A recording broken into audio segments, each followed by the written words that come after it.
ఇది యేసు ప్రభువారు శరీరధారిగా భూలోకానికి వచ్చి 33.5 సంవత్సరాలు ప్రభు జీవించారు.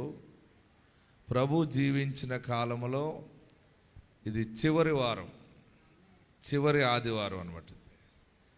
యేసు ప్రభువారు శరీరధారిగా కన్యమరియ గర్భాన్ని జన్మించి 33.5 సంవత్సరాలు జీవించారు. జీవించిన కాలంలో ఇది లాస్ట్ అండ్ ఫైనల్ సండే. అందుకని ఈ సండే టాప్ లేచిపోయింది. మట్టల ఆదివారం బైబిల్లో ఉందండి, అదండి ఇదండి అని అనుకోవచ్చు. మనం విమర్శించటానికి, క్వశ్చన్ చేయటానికి కాదు. ఏది ఎలాగున్నా ప్రభు నిమిత్తం ఒక పాట పాడటం మహాపుణ్యం, ప్రభు నిమిత్తం ఆరాధించటం మహాభాగ్యం, ప్రభుని కీర్తించటం అదెంతో గొప్ప ధన్యత. హల్లెలూయా. ప్రతిదానికి చివరిలో చాలా విలువైనదిగా ఉంటుంది. చివరి వారం యేసు ప్రభువారు సిలువకు అప్పగింపబడే ముందు ఈ చివరి ఆదివారము ఆయన చేసిన గొప్ప కార్యములను ప్రజలు గమనించి గ్రహించి ఆయనే యూదులకు రాజుగా ఉన్నాడు అని ఆనాడు ప్రజలు యేసు ప్రభువారిని ఊరేగించారు. ఎన్నో అద్భుతాలు యేసు ప్రభువారు చేశారు. చేసిన తర్వాత చనిపోయిన లాజరును కూడా ప్రభు లేపారు. లాజరు బయటికి రా అంటే బయటకు వచ్చి పడిపోయాడు అంతే. ఎవరు? లాజర్.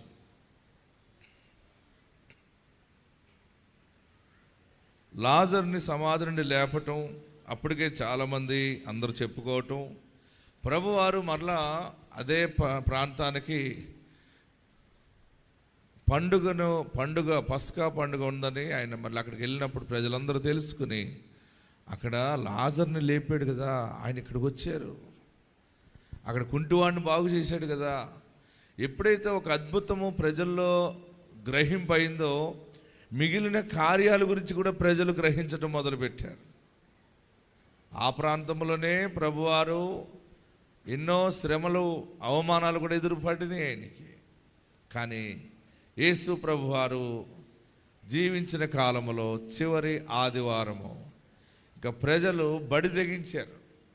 అంతవరకు మత పెద్దలకు భయపడి అక్కడ మత ఆచారాలు, యూదా మత పద్ధతి ప్రకారం వెళ్తారనమాట. మత పెద్దలు మతం మీద ఆధారపడి నడుస్తున్న సమయం అది. ఆ మత పెద్దలు, మత గురువులను రోమా ప్రభుత్వము వారి మర్యాద చేసి వారిని గౌరవిస్తూ వారి మీద పరిపాలన రోము వారు చేసేవారు. ఆ సమయంలో మా మతము మా యూదా మతంలో ఈ పద్ధతులను మేము పాటిస్తాం, ఇలా చేస్తాం అంటూ ధర్మశాస్త్రం ప్రకారం మెస్సయ్య రాబోతున్నాడు అని కనిపెడుతూ ఉన్నటువంటి సమయం. యేసు ప్రభు వారు శరీరధారిగా వచ్చినప్పుడు చాలామంది యూదులు గ్రహించలేకపోయారు. యేసు ప్రభు వారు చేసిన చనిపోయిన లాజరును లేపటం చాలా ప్రజలలో ఆ నోట ఎక్కువైపోయింది. మౌత్ టు మౌత్ పబ్లిసిటీ అయిపోయింది. అప్పుడు అందరూ కూడా ప్రజలు యేసు ప్రభు వారిని ఊరేగించాలని అడిగినప్పుడు ప్రభువారు అన్నారు, మీ ఎదుట ఉన్న గ్రామమునకు వెళ్ళండి, అక్కడ కట్టబడిన గాడిద పిల్ల ఉంటుంది, ఇప్పుకు రండి. మీరు ఇప్పుతూ ఉంటే ఎవరైనా ఎందుకు ఇప్పుతున్నారని అడుగుతారు. మీరు చెప్పండి, ఇది ప్రభువు నాకు కావాలని. అప్పుడు ఆ గాడిద పిల్లని తీసుకొచ్చారు. ఆ ఎదుట ఉన్న గ్రామానికి వెళ్తే కట్టబడిన గాడిద పిల్లని ఇప్పుతుంటే వారు అడగటం ఇదంతా మనం ధ్యాన కీర్తనలో ఈరోజు ధ్యానాంశము మనం చదువుకున్నాం. గాడిద పిల్లని ఇప్పుకొచ్చి దాన్ని శుభ్రం చేసి చక్కగా పట్టు వస్త్రాలు అది దానికి ఎలా తయారు చేశారంటే మీకు అర్థం అవ్వాలంటే గంగిరెద్దుని తయారు చేస్తారు కదా. సంక్రాంతికి దేన్ని తయారు చేస్తారు? గంగిరెద్దుని. అటు బోరట్టుకుని వస్తాడు. గంగిరెద్దుని ఎలా తయారు చేస్తాడు? దాన్ని కూడా శుభ్రంగా స్నానం చేయించి పసుపది రాసి కుంకుమ రాసి బొట్లెట్టి దాని మీద వస్త్రాలు సారీస్ కడితే దానికి చుట్టూ గంటలే కడతాడు. కానీ ఇక్కడ యేసు ప్రభు వారు గాడిద పిల్లను కోరుకున్నారు. యేసు ప్రభు వారికి వాహనముగా మారింది గాడిద పిల్ల. ఇది దేవుని ప్రవచనము, పాత నిబంధనల వాగ్దానము నెరవేర్పు కొరకే. దాన్ని నెరవేర్చడానికి యేసు ప్రభు వారు మీ ఎదుట ఉన్న గ్రామానికి వెళ్ళండి, ఆ గాడిద పిల్లని ఇప్పుకురండి అన్నప్పుడు ఇప్పుకొచ్చారు. ఇప్పుకొచ్చి దాన్ని చక్కగా ముస్తాబు చేశారు. ఆ గాడిద పిల్ల కూడా ఏంటి నన్ను ఎంతగా ఘనపరుస్తున్నారని అనుకుంది. చివరికి అది యేసు ప్రభు వారి కొరకు సిద్ధపరచబడింది. యేసు ప్రభు వారు గాడిద పిల్ల మీద కూర్చున్నారు. ఆయనకి ఎప్పుడు ఎక్కడ కూర్చోవటం అలవాట్లేదు. మొత్తం మీద మోపెట్టి కూర్చుని అలాగా ఆయన ఎక్కిన గాడిద పిల్ల మీద మరి గాడిద పిల్ల మీద కూర్చున్నారు. ఆ గాడిద పిల్ల నడుస్తూ ఉంటే అందరూ కూడా పట్టు వస్త్రాలు పెట్టుకున్నారు. వారికి ఉన్న విలువైన వస్త్రాలు రోడ్డు పొడుగున వేసి గాడిదను కింద నడవనివ్వలేదు. ఎక్కడ నడవనివ్వలేదు? కింద నడవనివ్వలేదు. యేసు ప్రభు లేనప్పుడు ఆ గాడిదని ఎవరు పట్టించుకోలేదు. యేసు ప్రభు ఆ గాడిద పిల్లను కోరుకున్నాక దానికి విలువ రావటం మొదలైంది. ఆయన దాని మీద కూర్చున్నాక ఆ గాడిద పిల్లను కింద నడవనివ్వలేదు. హల్లెలూయా, గట్టిగా హల్లెలూయా చెప్పండి. ఆయన దాని మీద ఉన్నప్పుడు వారు చూడండి, కరుణమేడ దాంట్లో ఇందాక ఏమన్నాను నేను, వారు అంటే సినిమాలో చాలా చక్కగా దాన్ని పొందుపరిచి ఆ బిట్ వేసారు. చూడండి ఒకసారి. ఆ గాడిద పిల్ల మీద వారందరూ కూడా ఖర్జూరపు మట్టలు పట్టుకుని, మీకు ముందుగా కొన్ని విషయాలు చెప్పి వాక్యంలోకి వెళ్ళాలని ఆశిస్తున్నాను. ఉన్నదా బాబు? ఖర్జూరపు మట్టలు పట్టుకుని గాడిదని ఎప్పుడైతే గాడిద మీద కూర్చున్నారో ఆ గాడిదని కింద నడవనివ్వలేదు. అది నాకు ఆశ్చర్యం అన్నట్టు. ఎన్నో సమయాలు నేను దీన్ని తలపోసుకుంటుంటాను. ఆ గాడిద పిల్ల మీద ఆయన ఉండటం ద్వారానే ఆ గాడిద పిల్లని ప్రజలు గౌరవించడం మొదలుపెట్టారు. అబ్బో, ఈ గాడిద పిల్ల కింద నడవకూడదు, ఇది మా బట్ట మీద నడవాలి. ఏ బట్ట మీద నడవాలి? మా బట్ట మీద నడవాలి, మా బట్ట మీద నడవాలని పొడుగున వస్త్రాలు పెట్టుకుంటూ గాడిద పిల్లని దాన్ని నడిపించారు. అని నేను అనుకుంటాను, ఆ గాడిద పిల్లకి ఎంత ఆనందం అయిపోయి ఉంటుంది. మనం కొద్ది సమయం ఆ గాడిద పిల్లలాగా వెళ్ళిపోదాం. ఆలోచించండి. మీ మీద యేసు ప్రభు వారు కూర్చున్నారు. అందరూ మీ ముందు నిలబడి జై కొడుతూ మిమ్మల్ని కింద నడవనివ్వకుండా చాలా గౌరవిస్తున్నారు. రెడ్ కార్పెట్ వేసారు మీకు. అప్పుడు మనం ఏమనుకుంటాం? ఒక ప్రైమ్ మినిస్టర్ ఎవరైనా వేరే దేశం అధ్యక్షుడు మన దేశానికి వచ్చినా, మన దేశ అధ్యక్షులు ఎక్కడికైనా వెళ్ళినా వారు స్వాగతం ఎలా పలుకుతారంటే, ఎలాగ ఆనర్ చేస్తారంటే, రెడ్ కార్పెట్ ఫ్లైట్ దగ్గరికి వచ్చేస్తుంది. మనం కారు దిగినప్పుడు చాలా అధికమైన గౌరవం చేశారు, చాలా పెద్దగా ఆనర్ చేశారంటే ఎలా తెలుస్తుందంటే, ఏ కార్పెట్ వేస్తారు? ఏమంటే మీకు రెడ్ కార్పెట్ వేస్తామని అంటారు. రెడ్ కార్పెట్ వేయటం ఏంటంటే చాలా విలువైన వ్యక్తిని గ్రహించటము. ఆ రెడ్ కార్పెట్ మీదకి ఆహ్వానం వస్తూ ఉంటే ప్రజలందరూ చూస్తున్నప్పుడు ఈ మనుషుడు చాలా విలువైన వాడు అని. ఈ గాడిద పిల్ల కూడా అందరూ నాకు బట్టలు వేస్తున్నారు అని అనుకుంది. అదే సమయంలో నాకెందుకు వేస్తారు, నా మాయదారి బ్రతుక్కి నా మీద ఆయన ఉన్నాడు కనుక ఆయనను బట్టి నన్ను బట్ట మీద నడిపిస్తున్నారు. హల్లెలూయా, గట్టిగా హల్లెలూయా చెప్పండి. ఈ యొక్క యేసు ప్రభు వారిని ఊరేగించినప్పుడు గాడిద పిల్ల ఆలోచన ఎంత గొప్పగా ఉంటుందో చూడండి. అలాగనే యేసు క్రీస్తు ప్రభువారు మన హృదయంలో ఉన్నప్పుడు మనము ఆయనను మోసుకుంటూ ప్రతి చోట దేవుని సాక్షిగా మనం ముందుకెళ్తున్నప్పుడు మనలను ప్రజలు గౌరవిస్తారు. అనేక మంది ఎదుట నీవు ఆస్తికర్తగా, ఐశ్వర్యవంతుడిగా, దీవెనకరంగా వెళ్తావు. ప్రజలందరూ చెబుతారు, నీవు బహుగా ఆశీర్వదించబడిన మనుషుడు అని నిన్ను గౌరవిస్తున్నప్పుడు నువ్వు అనుకోవాలి, నేను యేసు ప్రభు వారిని మోయిచున్నాను.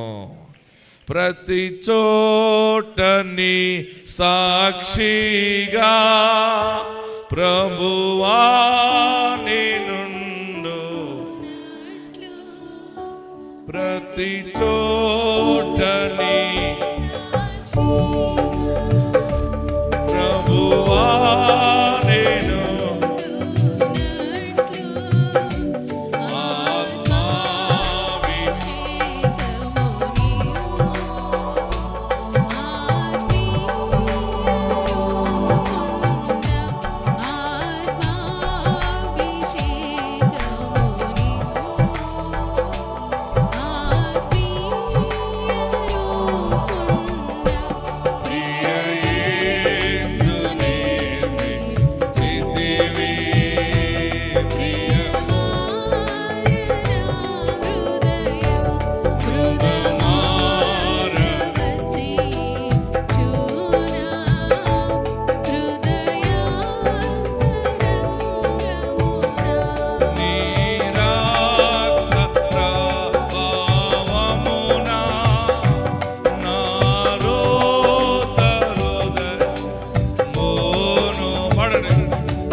పాడండి, నిజముగా పాడండి. ప్రతి గాడిద మీద యేసయ్య ఊరేగినట్టుగా మన పాప జీవితం క్షమించి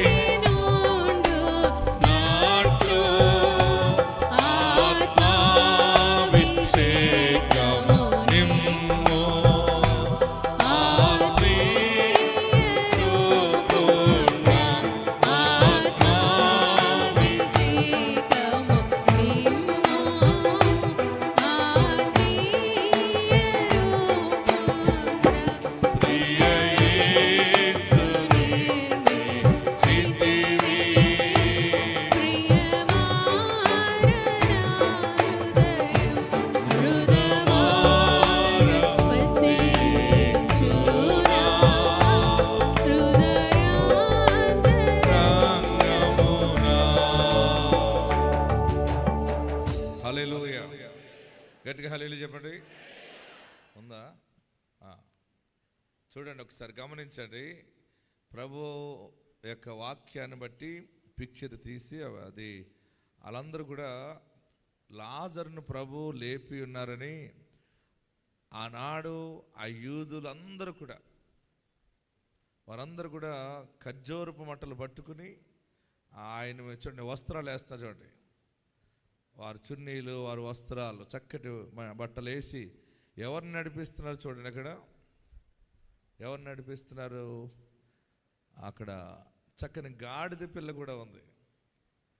ఎప్పుడైనా గాడిద ముఖాన్ని దగ్గరుండి చూసారా మీరు? ఎప్పుడైనా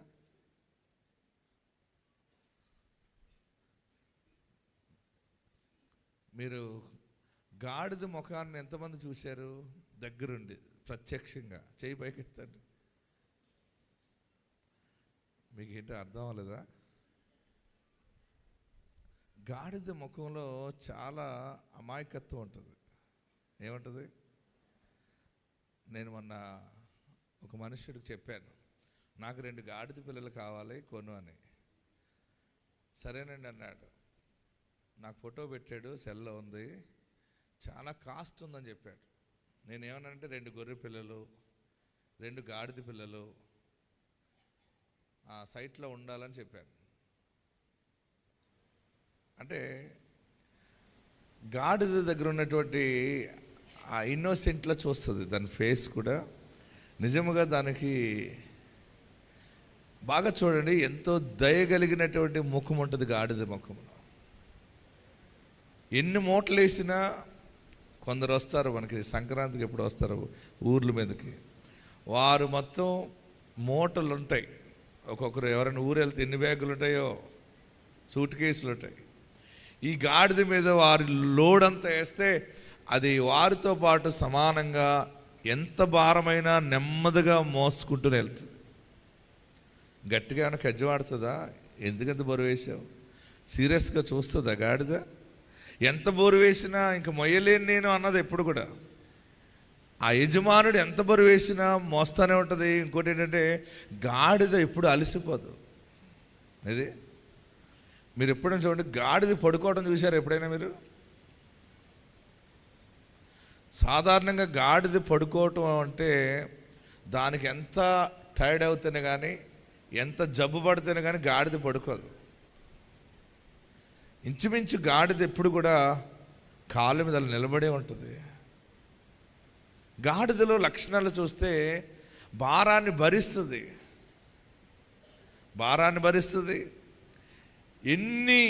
ఎన్ని రకాలుగా బెదిరించినా అది నెమ్మదిగానే ఉంటుంది, కానీ తిరిగి ఎవరి మీదకి గొడవడటం అది చేయదు. అది యేసు ప్రభు వారు ఆ గాడిద పిల్ల మీద కూర్చున్నప్పుడు అందరూ కూడా వారు వస్త్రాలు పెట్టి, సినిమాలో ఈ వస్త్రాలు చూపించారు కానీ చరిత్రలో ఆ ఊరేగింపు సిద్ధపడి ప్రభు వచ్చారని తెలిసి వారు పెట్టెల్లో దాచినటువంటి విలువైన వస్త్రాలు తెచ్చి, ఇంత అంటే మరణమైపోయిన మనుషుడిని తిరిగి లేపాడు ఈయన నిజముగా దైవ కుమారుడు, ఈయన రాజు. ఆమెన్. ఈయన ఎవరైనా? ఈయన మహారాజు, దైవ కుమారుడు ఈయనని ఆ వస్త్రాలు దారి పొడుగుని పెట్టి ఆ గాడిద మీద నడిపించారు. గాడిద పిల్ల యేసు ప్రభు వారిని మోచుకుంటూ. దీని అర్థం ఏంటంటే నిజముగా ఏ విలువ లేని మనకి గాడిద కంటే హీనమైన బ్రతుకు కొన్ని సమయాల్లో ఆలోచిస్తే మనది. అటువంటి మనల్ని ఆయన ప్రేమించాడు. దేవుడు లోకమును ఎంతో ప్రేమించాడు. విలువలేని మన జీవితానికి దైవ కుమారుడు భూలోకానికి వచ్చి, నేను మీ కొరకే వచ్చాను, మీరు కట్టబడిన మీ పాపపు కట్ల నుండి విడిపించడానికి వచ్చాను. ఆమెన్. మనకి విడుదలిచ్చి మనల్ని విడిపించడమే కాదు, ఆయన మనతో ఉన్నాడు. ఆమెన్. గాడిద పిల్ల మీద కూర్చున్న తర్వాత గాడిద పిల్ల ప్రయాణం చేసింది.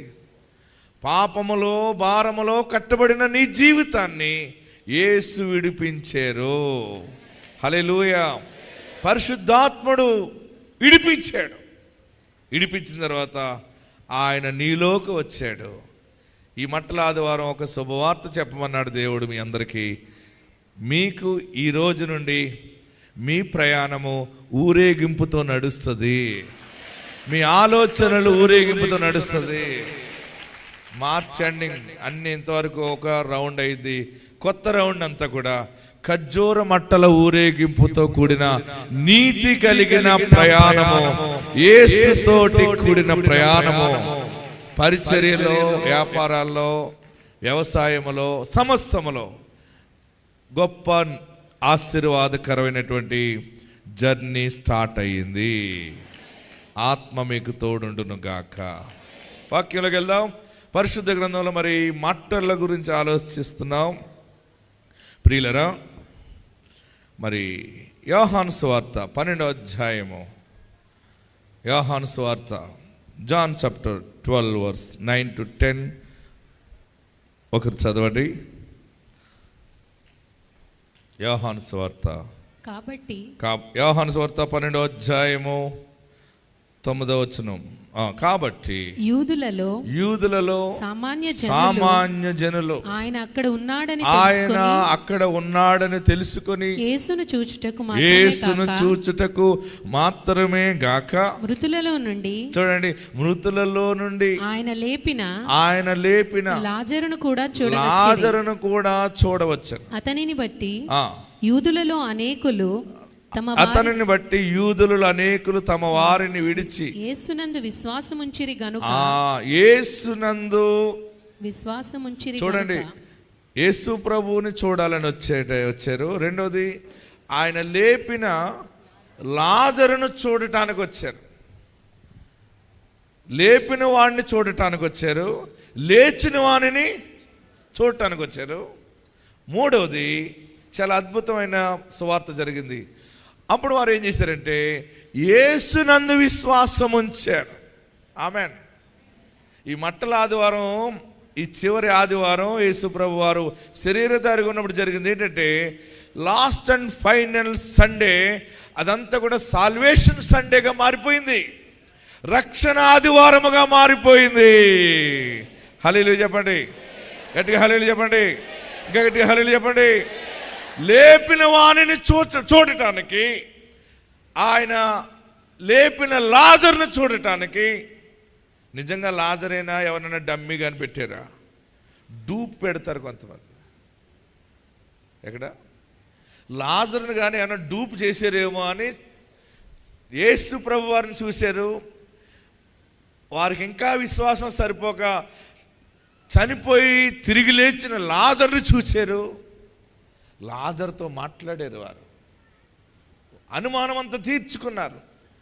అప్పుడు యేసు వైపు చూచి, నీవు నిజముగా దైవ కుమారుడవు, నీవు సన్ ఆఫ్ గాడ్ అని, మ్యాన్ ఆఫ్ గాడ్ అని వారందరూ కూడా చివరికి మానవులైన మాలో ఒక్కడిగా నీవు ఉన్నావు, కానీ నీవు పరిశుద్ధుడవు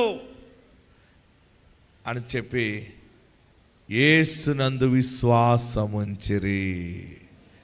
ఈరోజు ఆనాడు ఆదివారం ప్రారంభించినటువంటి సువార్త బాగా గమనించండి. ఇది పేతురు దగ్గర నుంచి స్టార్ట్ అవ్వలేదు సువార్త. యేసు ప్రభు వారు చివరి ఆదివారం నుండి రక్షణ సువార్త ప్రారంభమైంది బలముగానే. ఆమేన్. యేసునందు విశ్వాసం ఉంచడం కూడా అక్కడ సూచక క్రియలు, అద్భుత కార్యములు ప్రజలు కన్నులారా చూచి దైవ కుమారుణ్ణి విశ్వసించిరి. ఆమేన్. ఆయన రాజులకు రాజు. ప్రవచనాలన్నీ గుర్తు చేసుకున్నారు. ఆయన రాజులకు రాజు, ఆయన ప్రభువులకు ప్రభువు, ఆయన దైవ కుమారుడు. హల్లెలూయా, గట్టిగా హల్లెలూయా చెప్పండి. ఈ యొక్క మట్టల ఆదివారం దీనిని ఎలాగా నిర్ధారణ చేశారంటే పౌర్ణమిని బేస్ చేసి AD 325వ సంవత్సరంలో కాన్స్టాంటిన్ చక్రవర్తి అలాగే వారి తల్లి వీళ్ళందరూ కూడా యేసు ప్రభు వారిని అంగీకరించాక చాలామంది బిషప్స్ని పిలిచి, చాలామంది ప్రార్థనా పరులను, పండితులను పిలిచి పరిశోధన చేసి చివరికి ఒక నిర్ధారణలో తీసుకొచ్చారు. ఎలా తీసుకొచ్చారంటే ఈస్టర్ని బేస్ చేసి మట్టల ఆదివారం, భస్మ బుధవారం, తర్వాత మట్టల ఆదివారం, తర్వాత గుడ్ ఫ్రైడే, మరలా ఈస్టర్. ఇదంతా కూడా ఒక ఉన్నతమైనటువంటి చరిత్ర దాగి ఉంది ప్రియులరా. అయితే ఈ ఆదివారము పరిశుద్ధాత్ముడు మనకు బయలుపరిచింది ఏంటంటే ఇది లాస్ట్ సండే. యేసు ప్రభు వారు శరీరధారిగా ఉన్నప్పుడు చివరి వారం ఎంత కనపరచబడ్డాడో అంతగా కూడా శ్రమ పడ్డాడు ఆయన. ఆమేన్. హల్లెలూయా, గట్టిగా హల్లెలూయా చెప్పండి. ఎందుకు అంత శ్రమ, ఎందుకు అంత ఘనత అంటే ఎంత ఘనత ఉంటుందో అంత శ్రమ కూడా ఉంటుంది. ఎంత శ్రమ ఉంటుందో శ్రమ ఘనతకు మించిన పునరుద్ధానము బయటకు వస్తుంది. హల్లెలూయా, గట్టిగా హల్లెలూయా చెప్పండి. అనేక మంది యేసునందు విశ్వాసం ఉంచారు. చదవండి. యేసునందు విశ్వాసముంచిరి గనుక ప్రధాన యాజకులు లాజరును కూడా చంపని ఆలోచన చేశారు. అప్పుడు ఏం చేశారంటే లాజరు కూడా సెలబ్రిటీ అయిపోయాడు. ఎవరు? యేసు ప్రభు వారే వారికి టార్గెట్గా ఉన్నారు. చివరికి యేసు ప్రభు లేపిన లాజరు కూడా మామూలుగా లేడు. లేచాక ఆయన చావక ముందు దేవునికి దూరంగా ఉన్నాడు. చనిపోయి తిరిగి లేచిన తర్వాత దేవునికి దగ్గరగా ఉన్నాడు. హతసాక్షి అవటానికి కూడా సిద్ధపడ్డాడు లాజరు. ఆమేన్, హల్లెలూయా. గట్టిగా హల్లెలూయా చెప్పండి. నేను లాజరు సమాధి దగ్గరికి వెళ్ళాను. లాజరు సమాధి ఇప్పటికీ ఓపెన్ అయ్యి ఉంది. యేసు ప్రభు వారు వెళ్ళినటువంటి ఆ లాజరు బేతనీయలో కొంచెం ఎత్తుగా ఉంది కొండ. ఆ సమాధి దగ్గర నిలబడ్డాడు ఆయన. నేను ఎంతగా ఆత్మలో స్తుతించుకున్నానో అంత పరిశుద్ధుడు అడుగుపెట్టిన ఈ కొండ దగ్గర నిలబడ్డామా మనము? ఏ లాజరు బయటికి రా అంటే అది నత్తగుల్లలాగా ఉంది కిందకి ఇలాగా సమాధి. మనము జాగ్రత్తగా దిగితే కూడా ఆక్సిజన్ అందట్లేదు లోపల. బ్రీతింగ్ కొంచెం కష్టంగానే ఉంది.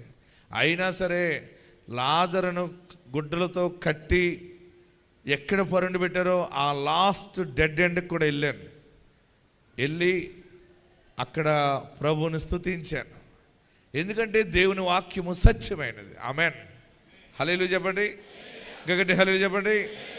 యేసు ప్రభు వారు లాజరుని లేపిన తర్వాత లాజరుని తోటి చాలామంది దగ్గరికి వచ్చి లాజరును పరిశీలిస్తూ ఉన్నారు. లాజరుని విష్ చేస్తున్నారు. ఎందుకంటే లాజరు పాత లాజరు కాదు ఇప్పుడు. ఆమేన్. ఆయన చనిపోయి తిరిగి లేచాడు యేసు నామములో. దీంట్లో ఒక మాటను దేవుడు మనకు బయలుపరుస్తున్నాడు. మనము ఈ లోకములో చనిపోయిన వారు అన్నట్టుగా ఉండాలన్నాడు. ఎలా ఉండాలన్నాడు అంటే ఎవరైనా నేను తిట్టినా చనిపోయిన డెడ్ బాడీ దగ్గరికి వచ్చి ఇష్టం వచ్చినట్టు తిట్టేవనుకో ఏమన్నా అంటాడా? చెప్పరే మీరందరూ. మీకు ఎంత కక్ష ఉందో అంత అనేసారనుకోండి. మొన్న ఒక కోడలు ఏడుస్తున్న సంఘటన చెప్పాను, నా చెవిలో పడింది. వాళ్ళ అత్తగారు చచ్చిపోయిందట. కోడలు ఏడుస్తుంది. అందరూ వచ్చారు. ఏమని ఏడుస్తుంది కోడలు? హలో రానమ్మ, ఎలాగ ఏడుస్తా చెప్పు. అయ్యో అత్తమ్మ పాపం ఎంత మంచిగా అప్పుడప్పుడు ఇబ్బంది పెట్టినా కానీ ఎంత మంచిదానివి, వెళ్ళిపోయేవా, గుమ్మంలో కూర్చునేదానివి, టీ పెట్టేదానివి, త్వరగా రాకపోతే రైస్ కుక్కర్లో పెట్టేదానివి, నాకు ఎవరు ఉంటారని ఏడుస్తారు కొంతమంది. అప్పుడప్పుడు ఆవిడ చేసిన మంచి పనులు జ్ఞాపకం చేసి ఏడుస్తారు. మొన్న ఒక కోడలు ఏడ్చిన ఏడిపెట్టే భలే చచ్చిపోయే అత్తగారు, మంచిగా చచ్చిపోయే అని ఏడిచిందట. ఏంటి మీకు అర్థమైందా? వచ్చిన వాళ్ళందరూ ఏమనుకుంటున్నారంటే ప్రేమతో ఏడుస్తుంది అనుకుంటున్నారు. ఆ శరీరాన్ని పట్టుకుని భలే చచ్చిపోయేవే అత్త, ముందుకు వెళ్ళిపోయేవే అత్త అన్నదానికి రాగం కలిపి భలే చచ్చిపోయేవే, ముందుకు వెళ్ళిపోయేవే, దరిద్రం వదిలిపోయింది అని ఏడ్చిందట. అందరూ కూడా ఊరుక ఏడవకని ఊరేగి. చాలామంది అలా కూడా ఉంటారు. హల్లెలూయా చెప్పరే, గట్టిగా హల్లెలూయా చెప్పండి ప్రియులరా.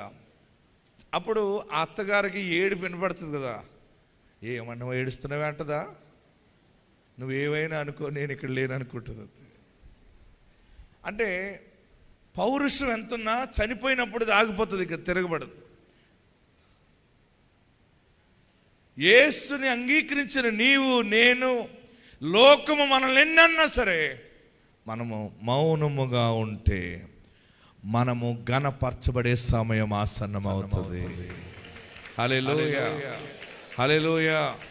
ప్రతి ఒక్కరూ నిన్ను దోషి అనొచ్చు, నీవు చెడిపోయిన మనిషి అనొచ్చు, అన్యాయముగా నీకు తీర్పు తీర్చవచ్చు. క్రీస్తులో ఉన్నప్పుడు మనము చచ్చిన వారు ఉన్నట్టుగా ఉంటాం. లాజరు చనిపోవటం, అంతకుముందు ఆయన పెద్ద పొలిటీషియన్. ఎవరు? లాజరు. అంతకుముందు యేసుప్రభు వారు ఇంటికి వచ్చి కూర్చున్నా కూడా బోధకుడా హాయ్, వెళ్తున్నాను, అక్కడ కొంచెం మండల కమిటీ ఉంది, జిల్లా కమిటీతో మాట్లాడాలి, పార్టీ సమావేశాలు వెళ్ళిపోయేవాడు. ఓకే మార్తా చూడు, ఆయన ఏం తాగుతారో తింటారో. మరియ యేసయ్య పాదాల దగ్గరే ఉండేది, ఇతగాడు మాత్రం తిరుగుతూ ఉండేవాడు. ఎప్పుడైతే చచ్చిపోయాడో, చనిపోయి లేచిన మరుక్షణము నుండి యేసుతోనే ఉన్నాడు లాజరు. ఆమేన్. అందుకని యేసుతో పాటు లాజరు కూడా కనపరచబడుతూ ఉన్నాడు. ఆమేన్. మన గుండె నిండా యేసుని స్వీకరించి యేసు అనుచరులుగా మనం మారినప్పుడు లోకములో కూడా నువ్వు కనపరచబడతావు, అన్ని చోట్ల దీవెనకరమైన పాత్రగా ఉంటావు, ఎక్కడికి వెళ్ళిన ఆశీర్వాదముగా ఉంటావు. హల్లెలూయా. గట్టిగా హల్లెలూయా చెప్పండి, ఇంకా గట్టిగా హల్లెలూయా చెప్పండి. మొన్న ఒక ఉన్నతమైన పెద్ద రాజకీయ ప్రతినిధి వచ్చాడు, ఫోన్ చేశారు, టైం తీసుకున్నాడు. ఆయన వైఫ్ వచ్చారు, డైరెక్ట్ వచ్చాడు, మాట్లాడారు. ఆయన అన్నాడు, ఆయనకి 15 నిమిషాలు వాక్యం చెప్పాను. ప్రార్థన చేయించుకున్నాక, నేను 2 మార్లు విజయం సాధించి ఇంతగా ఉన్నా సరే నేను మిమ్మల్ని చూడలేకపోయాను, మిమ్మల్ని కలవలేకపోయానేంటి, ఇంత దౌర్భాగ్యం నాకు జరిగిందేంటి, నా దురదృష్టం అది అని ఆయన మాట్లాడుతున్నాడు. నేను అనుకున్నాను మనసులో, నేను గాడిదనే, నేను యేసుని మోహిస్తున్నాను గనుక ఈ ఉన్నతమైన మనుషులు కూడా వస్తున్నారు, కానీ నన్ను చూడటం కాదు, నాలో ఉన్న యేసుని వారు చూచి వచ్చారు. ఆమె మనలో ఎవరు ఉండాలి, మనం అందరికి ఎలా కనబడాలి? గట్టిగా చెప్పరే. మనం ఏం పెద్ద షో చేయని అవసరం లేదు. మీకు ఉంగరాలు వేయండి అన్నాడు మన ఒక ఆయన. పాస్టర్ గారు ఇంత ఉంగరం పెట్టుకోండి అన్నాడు ఒకడు. అన్నాను, 3 సిరువులు వస్తాయండి అన్నాడు. దానికి చెయ్యి ఎలాగంటే మంచిగా ఉంటుంది. ఇంకొక పెద్ద బ్రాస్లెట్ పెట్టు. నేను అన్నాను, దానికి మించిన వాడిని ధరించుకున్నాను, నేను దానికి మించిన బంగారు యేసయ్యని గుండె నిండా పెట్టుకున్నాను. అలాగని ఉంగరాలే పెట్టడం మానకండి. అదే మీరు పెట్టుకొని అన్నారు కదా బ్రాస్లెట్ అయ్యానని, రేపు డిసెంబర్కి ఎగనామా పట్టరండి. అదంతా కూడా నేను టీవీకి ఉపయోగిస్తున్నాను. ఆమెన్. అంతేనా బాబూజీ? మానకూడదు ఎవరు. రైట్. అంటే మనమందరంలో యేసు ఉండాలి. పాట ఏమన్నది? అందరూ నాలో క్రీస్తుని చూడా, ఆత్మతో నన్ను నింపుము దేవా.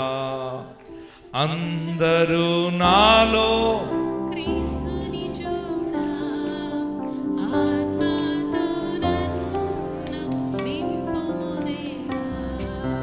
సర్వచిత్తం నీవేనయ్యా, స్వరూపమిచ్చు కుమారివే. సర్వచిత్తంబు నీవేనయ్యా, స్వరూపమిచ్చు కుమారివే. సారేపై నున్న మంటినై సరి అయిన పాత్ర చేయుమయ్యా. సర్వేశ్వరానే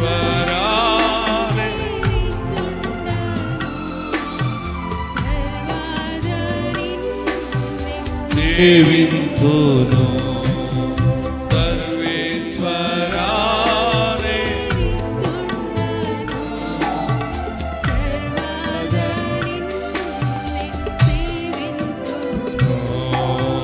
సర్వచిత్తం నీవేనయ్యా, స్వరూపమిచ్చు కుమారివే.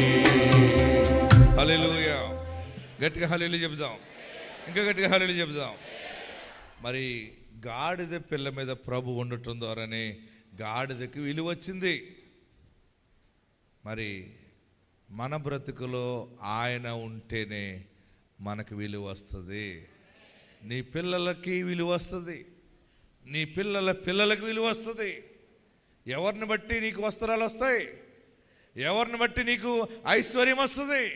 ఎవరిని బట్టి నువ్వు ధనవంతునిగా అవుతావు? యేసు నామములోనే దేవుడు నిన్ను రాజకుమార్తెగా పెడతాడు, రాజకుమారుడిగా ఉంచుతాడు. ఆయనను మోసిన నాళ్ళు నడుస్తూనే ఉంటుంది. అందుకే నీ ప్రార్థన ఒట్టిగా పోదు. నీ ప్రార్థన మూటలు మూటలుగా నీ బిడ్డలకి వస్తుంది. నీ పిల్లల పిల్లల పిల్లలకి మూటలు మూటలుగానే వస్తుంది. మట్టల ఆదివారం రోజు నువ్వు మట్టట్టుకుని ఆరాధిస్తున్నావు గనక ఆయన బుట్ట నిండా బువ్వ ఎడతాడు. ఏమెడతాడు ఆయన? మట్టట్టుకున్న వానికి బుట్టడు బువ్వ ఎడతాడు. అంటే బ్రతుకు తెరివిస్తాడు. ఆయన కొంచెం ప్లేట్ రైస్ ఇవ్వడైనా, ప్లేట్ మీల్స్ కాదు, ఫుల్ మీల్స్. మొన్న ఒకడు హోటల్కి వచ్చాడు, ఫుల్ మీల్స్ అంటే ఆడు తింటానే ఉన్నాడు. నా ఫ్రెండ్ డేవిడ్ బెంగళూరులో ఉన్నాడు. మేము వాళ్ళు ఆదివారం అక్కడ ఏదో ఒక హోటల్లో మంచి ఆఫర్ ఇచ్చాడంటే వెళ్ళాం. ఈ కుదురుగా ఉండాలి కదా ఈ డేవిడ్ కూడా. డేవిడ్ ఇంకొకరు ఇద్దరిని తీసుకొచ్చాడు. ఆ లేకంగా తింటానే ఉన్నారు వాళ్ళు. అన్ని డిష్లు ఖాళీ చేసేస్తున్నారు. నేనన్నాను, అలా తింటే లోపల అది సిస్టమ్ పాడవుతుందేమో డేవిడ్ అంటే. వాళ్ళకి అలవాటే, మళ్ళీ దొరకదని తినేస్తున్నారు. ఎంత తిన్నా 450 అన్నాడు. ఇంతకి 650. ఎంత తిన్నా అన్లిమిటెడ్. అన్లిమిటెడ్ అంటే అరకోటి తింటావేమో. మొత్తం పీకిల దాకా తినేసాడు. కారు ఎక్కిన తర్వాత బ్యాక్ బ్యాక్ బ్యాక్ కక్కలేక మళ్ళీ ఆయన హాస్పిటల్ తీసుకెళ్ళవలసిన పరిస్థితి వచ్చింది. అంత కూరుకోవటం ఎందుకు? మేకని, కోడిని, చేపని తినేయటం ఎందుకు? అన్లిమిటెడ్ అని మొత్తం తిని కళ్ళు తేలేసేసాడు. హల్లెలూయా, గట్టిగా హల్లెలూయా చెప్పరే. కానీ నీ దేవుడు, నా దేవుడు అలాగ ఒక్కసారి తినేలి ఫుల్ అయిపోవడం కాదు. నీ జీవిత కాలమంతయు నీ గిన్నె నిండి పొర్లుచున్నది. యెహోవా నా కాపరి, నాకు లేమి కలగదు. ఆయన పచ్చిక గల చోట్ల ఆయన నన్ను పరుండజే, శాంతికరమైన జలముల యొద్ద నన్ను నడిపించు. నా గిన్నె, నా బుట్ట, చెప్పాలి, నా బుట్ట పొంగి పొర్లును. మరి మట్ట పట్టుకోవాలి. ఈరోజు వాక్యం అదే వెళ్తున్నాం రండి. మట్ట పట్టుకుంటే బుట్ట దొరుకుతుంది. బుట్టలో ఏముంటుంది? పావును ఆడించే బుట్ట కాదు అది. పావులు ఆడించేవాడు బుట్టట్టుకు వస్తాడు. అమ్మ రా బయటకు అన్నప్పుడు బయటకు వస్తుంది. అది ఊదుతాడు. అది పావుకు సంబంధించింది. ఎందుకు? దానికి విషం తీసేస్తాడు. అది ఇక జీవితంలో కుమిలిపోయి ఈడు బతుకి చేతిలో పడ్డారని ఏడుస్తూ అక్కడే ఉంటుంది. అందరూ డబ్బులు వేస్తారు. బుట్ట అలాంటి బుట్ట కాదు, బొవ్వ కలిగిన బుట్ట, బ్రతుకు తెరువు కలిగిన జీవితము, మంచి జీవితము. ఆ బుట్ట బొవ్వ అన్నిటిలో శుభకార్యం ఉంటుంది, పెళ్ళి ఉంటుంది, ఉద్యోగం ఉంటుంది, వ్యాపారం ఉంటుంది, ఆరోగ్యం ఉంటుంది, అన్ని ఆశీర్వాదాలు బుట్టలోనే ఉంటాయి. హల్లెలూయా, హల్లెలూయా. మరి బుట్ట రావాలంటే, బొవ్వ రావాలంటే మట్ట పట్టుకోవాలి. వాక్యంలోకి వెళ్దాం. పరిశుద్ధ గ్రంథాలు మనం చూస్తున్నప్పుడు మరలా ఈ మాట చదువుదాం. వారు అందరూ ఏం చేశారంటే లాజరుని చూడటానికి వచ్చి యేసునందు విశ్వాసం ఉంచిరి. అయితే కొందరు ఈ లాజరు గారిని కూడా తీసేయాలని అనుకున్నారు. ఓకే, మరునాడు ఆ పండుగకు వచ్చిన బహుజన సమూహం యేసు యెరూషలేమునకు వచ్చుచున్నాడని విని ఖర్జూరపు మట్టలు పట్టుకొని, వాక్యంలోకి వెళ్తున్నాం మనం ఈరోజు. అందరూ అండర్లైన్ చేసుకోండి. ఖర్జూరపు మట్టలు పట్టుకొని ఆయనను ఎదుర్కొనబోయి జయము ప్రభు పేరిట వచ్చుచున్న ఇశ్రాయేలు రాజు స్తుతింపబడును గాక అని కేకలు వేసి. ఈరోజు మనము ఖర్జూరపు మట్ట గురించి ధ్యానం చేద్దాం. నేను ప్రతి సంవత్సరం ఖర్జూరపు మట్టల గురించి ఒక్కొక్క సమయం ఒక్కొక్క రకంగా మీకు బోధ చేసుకుంటూ వస్తూ ఉన్నాను. ఖర్జూరపు మట్టలను ఎన్ని రకాలుగా పిలుస్తారో చెప్పుకున్నాం. ఖర్జూరపు మట్ట యొక్క విలువలు తెలుసుకున్నాం. ఈరోజు ఈ ఖర్జూరపు మట్ట నుండి మరొక సందేశాన్ని పరిశుద్ధాత్మ దేవుడు మనకి బయలుపరుస్తూ ఉన్నాడు. ఖర్జూరపు మట్ట దేనికి సూచనగా ఉందంటే నీతికి సూచనగా ఉన్నది. దేనికి సూచనగా ఉంది? నీతికి సూచనగా ఉన్నది. కొందరు ఈత చెట్టు అంటారు, కొందరు తమలా వృక్షం అంటారు, రకరకాలుగా కొన్ని పేర్లు ఉంటాయి. ఇది ఎక్కువగా ఎరుకో పట్టణంలో ఉంటాయి. ఎరుకో పట్టణం అంతా కూడా నేను ఆ పట్టణాన్ని చూశాను కనుక చెప్తున్నాను. వాక్యం చదవటమే కాకుండా ముమ్మారు ఎరుకో పట్టణాన్ని నేను దర్శించాను. ఎరుకో పట్టణం ఎంటర్ అయ్యేటప్పటికే ఆ ఇసుక ప్రాంతంలో చక్కగా ఖర్జూరపు చెట్లు, రోడ్డు మధ్యలో కూడా ఖర్జూరపు చెట్లే. చూడండి, ఇదిగో ఎరుకో పట్టణంలో ఖర్జూరపు చెట్లు అంత బలముగా కాపు కాస్తాయి. దానికి అవే ముగ్గి కూడా కింద పడుతుంటే ఏరుకోవాలనిపించింది బస్సులో వెళ్తున్నప్పుడు చూసినప్పుడు. అంటే ఆ పట్టణం అంతా, ఎరుకో పట్టణం అంతా ఖర్జూరపు చెట్లు ఎక్కువ ఉంటాయి. ఇంకా చాలా ప్రాంతాల్లో ఉన్నాయి. కానీ ఖర్జూరపు చెట్టు ఆకు యొక్క విధానము, దాని విధానం అంతా కూడా ఏంటంటే, ఎవరు పోషించినా పోషించకపోయినా దైవ కృపను బట్టి అది ఎంతవరకు ఫలించాలో అంతవరకు ఫలించేస్తుంది అది. ఆమెన్. గట్టిగా హల్లెలూయా చెప్పండి. దానికి ఏ పోషణ ఉన్నా లేకపోయినా సరే ఇసుకలో కూడా నీరుని సేవ్ చేసుకుంటుంది అది. ఎడారిలో కూడా వాటర్ని సేవ్ చేసుకుంటుంది. అది ఎదుగుతూ ఎంత వేడి ఉంటుందో, బస్సు దిగి కొద్ది నిమిషాలు కూడా ఉండలేవు ఆ వేడి. ఆ సమ్మర్ టైంలో బాగా గమనించి ఎంత వేడి ఉంటుందో, ఎంత నీరు లేకుండా డ్రై సాయిల్గా ఉంటుందో, అక్కడ మాత్రం ఈ ఖర్జూరపు చెట్టు మాత్రం పచ్చగా ఉంటుంది. ఎలా ఉంటుంది? పచ్చగా ఉంటుంది. పచ్చని ఆకులతో ఉంటూ, పైగా ఒక్క కాయ కాదు 10 కాయలు కాదు కాసేది, గెలలు గెలలుగా కాస్తుంది. పైగా మామూలు బలము లేని కాయలు కాదు అవి, ప్రోటీన్ ఇచ్చేవి, విటమిన్స్ ఉండేవి, ప్రజలు ఆరోగ్యముగా ఉండేటువంటి కాయలను కాస్తుంది ఖర్జూరపు చెట్టు. ఆమెన్. హల్లెలూయా. ఒక్క పూట భోజనం లంచ్ కనుక మానేస్తే, ఒక డాక్టర్ చెప్పాడు, ఒక పెద్ద చదువుకున్న వ్యక్తి, ఒక భోజనం ఒక లంచ్లో ఉన్నటువంటి ఆ బలమైనటువంటి ఆ ఖనిజాలు, ఆ ప్రోటీన్, విటమిన్స్ అన్నీ కూడా 2 లేక 3 ఖర్జూర పళ్ళు తింటే అది సరిపోతుందని చెప్పాడు. మన తలకాయ మాంసం, జాయింట్లు, కీమా, తర్వాత మళ్ళీ పెరుగు, ఇంత పెరుగు మీద వేసుకుని, మళ్ళీ ఇంత అరటిపళ్ళు లాగి, మామిడి పండు పిసికి, తాటికాయ పిసికి అంతా తిని, మళ్ళీ లాస్ట్లో స్వీటు, గులాబ్ జామున్, ఆ జామున్ తినేసి ఒక పొల్లెట్టిలేలాగా అనుకుంటూ చివరికి అమ్మని మంచానికి అడ్డంగా పడిపోతావు, గుమ్మడికేలాగా అయిపోతావు. అంత ఆహారము ఇలా తిని నువ్వు బాధపడి మళ్ళీ వేడి నీళ్ళు తాగటం, కొంత పొట్ట మీద పెట్టుకోవటం, ఉప్పు కలిపి పెట్టుకోవటం, అరుగుతుందని ఆపసపాలు పట్టడం, ఎందుకంత కర్మ? 3 ఖర్జూర పళ్ళు తినండి. హల్లెలూయా. హల్లెలూయా చెప్పండి. ఇంకా గట్టిగా హల్లెలూయా చెప్పండి. తినేటప్పుడు బ్రేక్ లేకుండా తినేస్తాం. బాగుంది, బాగుంది, ఇది వేసుకో, ఇది ఇంకా బాగుంది, ఎలా చేసావు? అలాగే చేశాను దెంబర బట్టి, చాలా బాగుంది. తిని తిని చివరికి రోగాలు తెచ్చుకుంటాం మనం. తినండి, కడుపు నిండా తినండి, తప్పలేదు. అంత కక్కేలాగా తినకండి. ఓకే.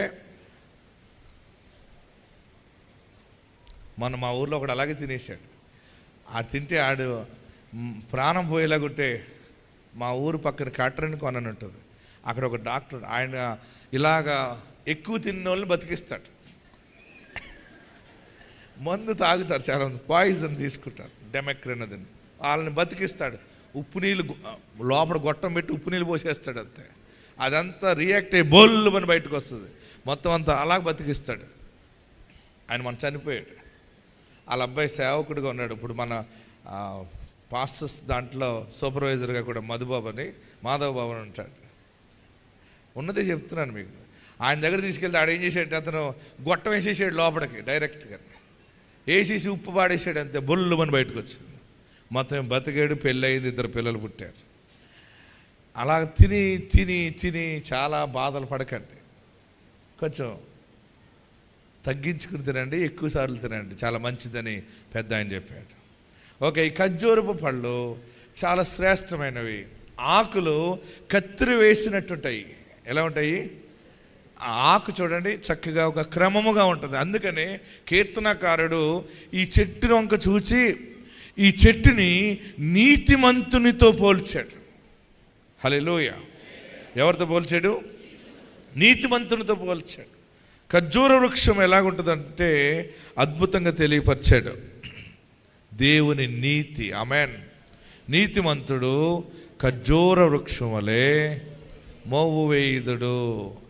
ప్రియులారా, ఎంత సాయిల్ డ్రై ఉన్నా, ఎటువంటి కష్టకాలములో నీవున్నా, ఉద్యోగం ఉన్నా లేకపోయినా, లేని నిందలు నీ మీద పడ్డా, బలమైన రోగము నీ మీదకి వచ్చినా, నీ నీతి నిన్ను మరలా ఫలించువానిగా చేస్తుంది. ఓకే, ఇప్పుడు వాక్యంలోకి వెళ్తున్నాం.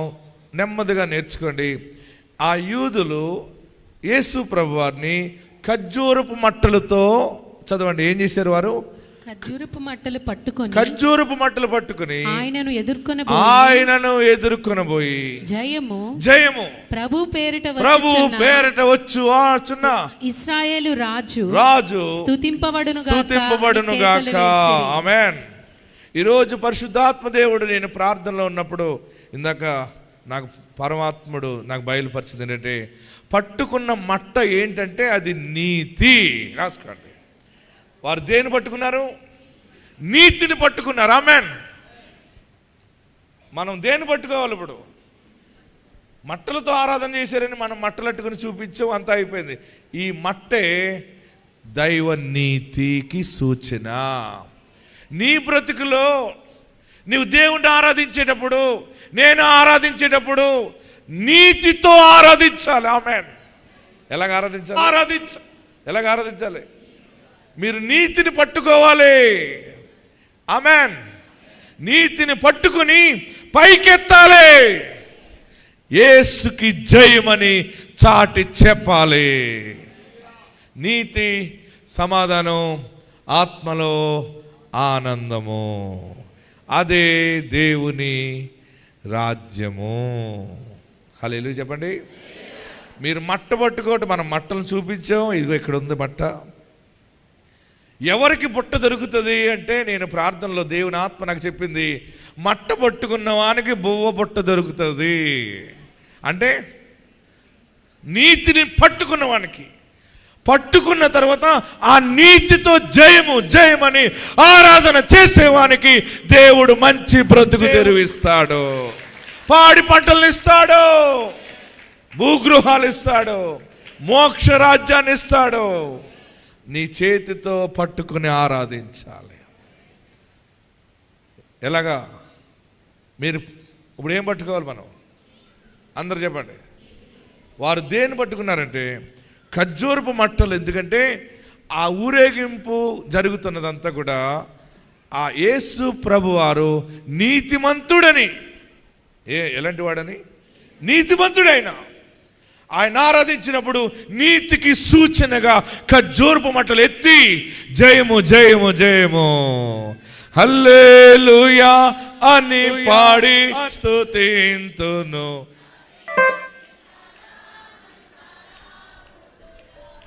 హల్లెలూయా అని పాడి స్తుతింతును. రారే జనులారా మనసారా పాడాలి. పాడి పంటలనిచ్చి పాలించు, కూడు గుడ్డలనిచ్చి పాడాలి. పాడి పాలించు దేవుడని, కూడు గుడ్డలని పోషించు దేవుడని, సంపన్నుడని, అల్లా ప్రభువుడని, కరుణా సంపన్నుడని, పూజించి పాటించి చాటించరారే. హల్లెలూయా అని పాడి రారే జనులారా మనసారా ఊరూరా, రారే జనులారా మనసారా ఊరూరా. బంధుమిత్రుల కన్నా బలమైన, అన్నాదమ్ముల కన్నా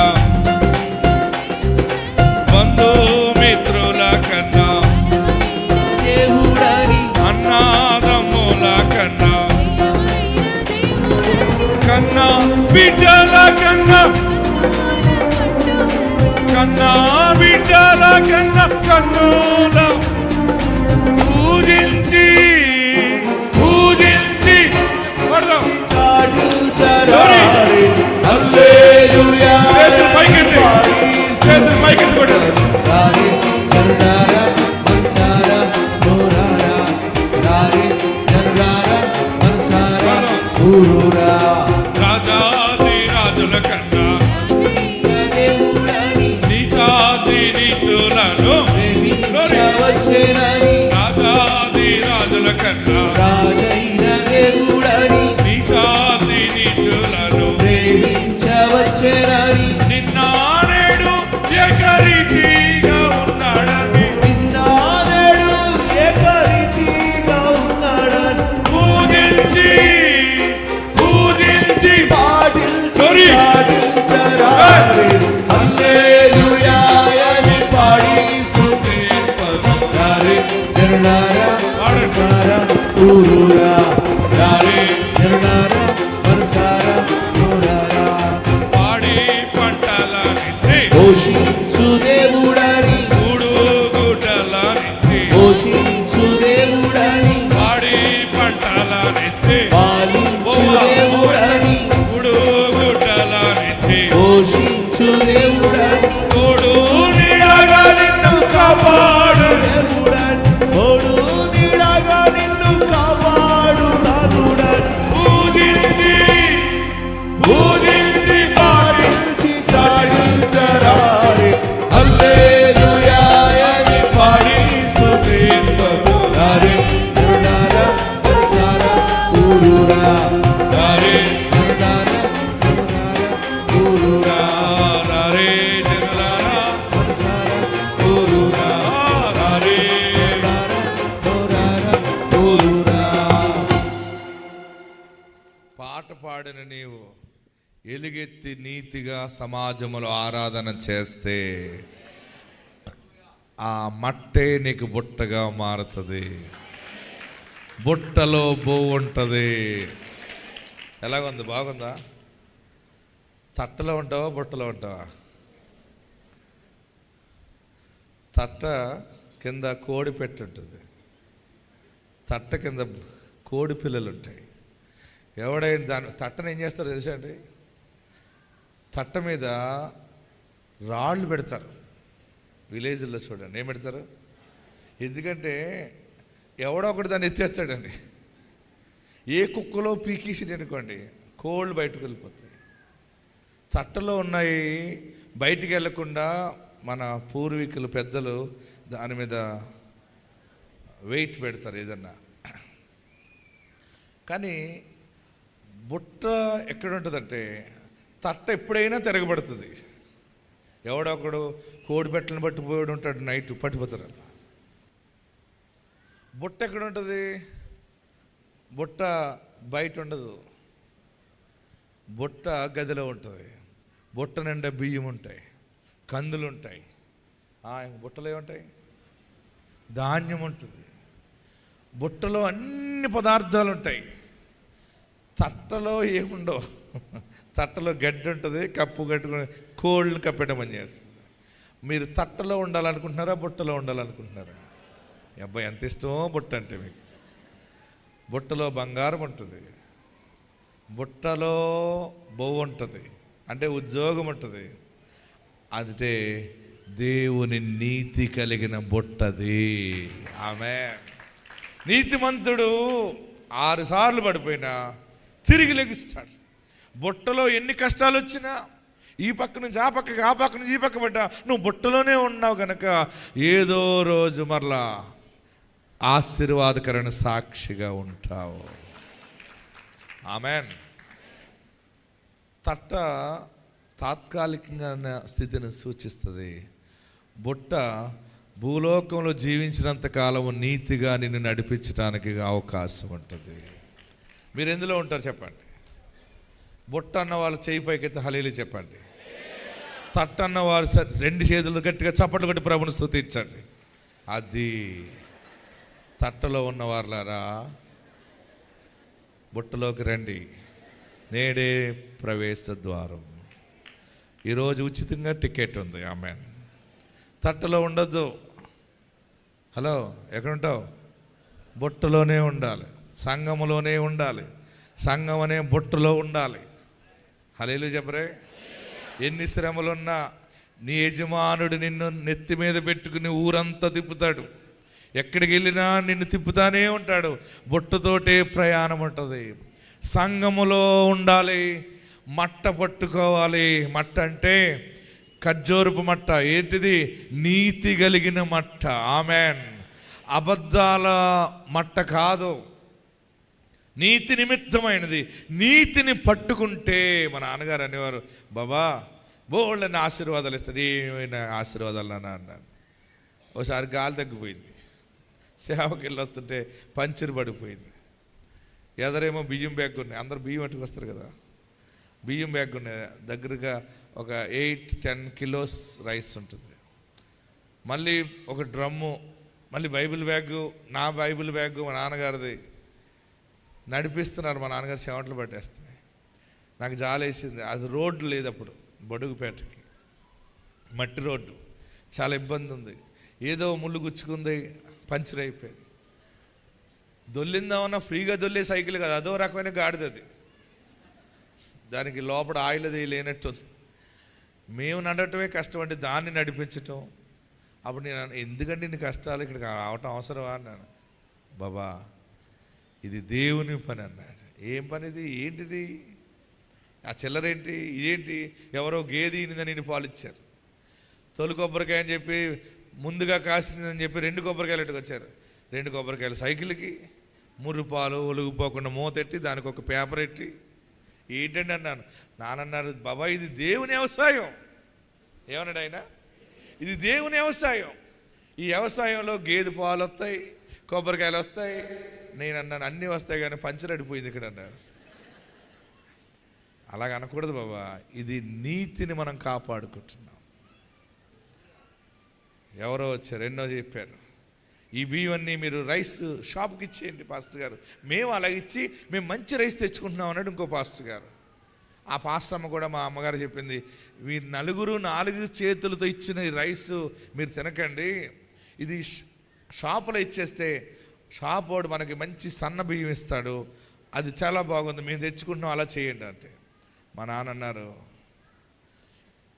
ఏ నీతి కలిగిన పిలుపుతో నేను పిలువబడ్డానో ఆ నీతికి నేను దాసునిగా ఉండాలి.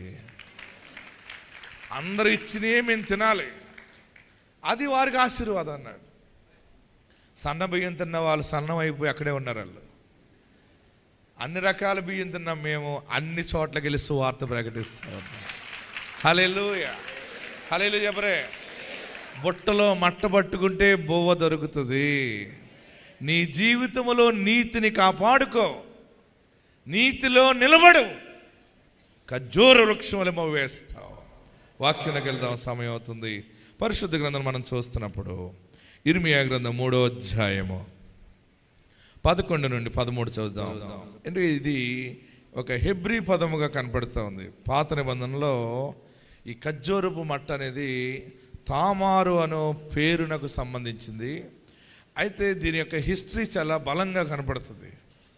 ప్రియులరా, ఈ ఖర్జూరపు మట్ట అనేది కీర్తనకారుడు దీనిని బాగా స్టడీ చేసి, నీరు లేదు ఇక్కడ, ఇసుక, ఎవరు పోషణ లేదు, అయినా ఇది గెలలు గెలలుగా, పైగా ఎంత స్వీట్ ఉంటుంది.